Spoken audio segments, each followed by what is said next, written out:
જય શ્રી કૃષ્ણ. મારું નામ અંકિતા ટાંક પરમાર. આજે હું પનીર મખાના ટીકી ચાટ લઈને આવી છું, જે એક હેલ્ધી રેસીપી છે, તેમજ સરળ અને ઝડપથી બની જાય એવી રેસીપી છે. એની એક બેનિફિટ્સ એ છે કે તે નોન ફાયર તેમજ ઓઇલ ફ્રી છે, જેના કારણે બધા જ પૌષ્ટિક તત્વો તેમાં જળવાઈ રહે છે. જે ડાયાબિટીસ પેશન્ટ હોય, સુગર લેવલના પેશન્ટ હોય, તે એ પણ લઈ શકે છે. હવે આ રેસીપી માટેની આપણે સામગ્રી જોઈશું. તો એના માટે મેં અહીં પનીર લીધું છે, મખાના છે, મખાના પાવડર, દાળિયા પાવડર છે, જે મેં અધકચરો કર્યું છે, ક્રશ, ડ્રાયફ્રૂટ્સ છે. એના માટે આપણે સેવ, તૂટી ફૂટી, સિંગદાણા તેમજ કોથમીર લીધી છે, ઓરેગાનો, ચીલી ફ્લેક્સ, જરૂર મુજબ મીઠું, ધાણા જીરું પાવડર છે, અને આ ગાર્નિશ માટે છે ચેરી. તેમજ ચટણી જોઈશે, ગ્રીન ચટણી છે, ખજૂર આમલીની ચટણી છે, લસણની ચટણી છે, તેમજ દહીં છે. હવે આપણે ટીકી બનાવીશું. તો સૌ પ્રથમ આપણે પનીર લેશું, જે મેં એકદમ છીણી લીધું છે. એમાં આપણે મખાના પાવડર એડ કરીશું.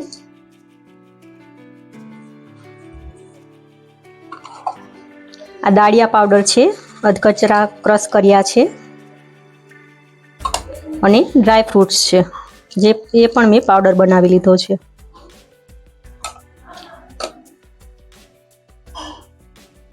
હવે આપણે આ બધું જ હાથેથી મિક્સ કરવાનું છે, અને એમાં આપણે ઓરેગાનો એક ચમચી ચીલી ફ્લેક્સ લીધું છે, જરૂર મુજબ મીઠું છે, અને હાફ ટીસ્પૂન જેટલું જીરું પાવડર છે. એડ કરી અને હવે આપણે એમાં જરૂર મુજબ દહીં નાખીશું, અને મિક્સ કરીશું.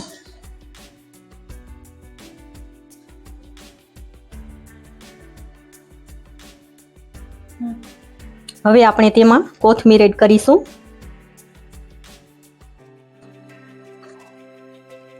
અને બરાબર મિક્સ કરી લેશું.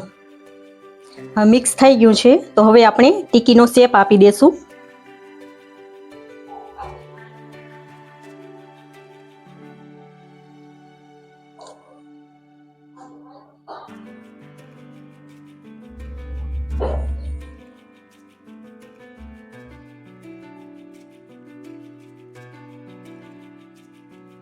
હવે ટીકી તૈયાર થઈ ગઈ છે, તો અસેમ્બલ કરી લેશું.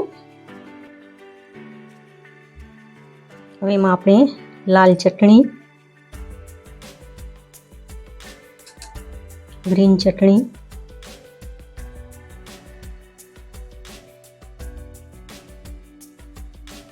તેમજ ખજૂર આમલીની ચટણી,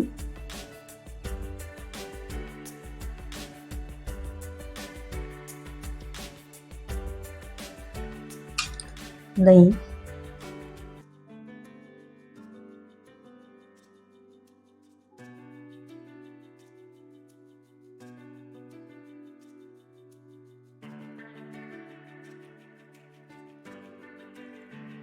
એના ઉપર મસાલા સિંગ,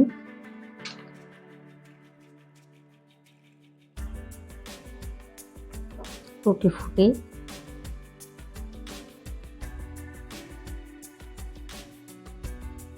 સેવ,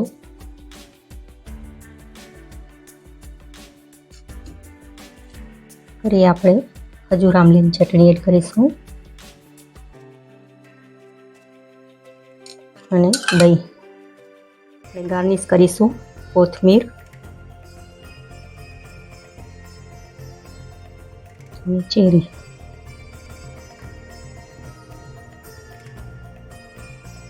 તો તૈયાર છે પનીર મખાના ટીકી ચાટ.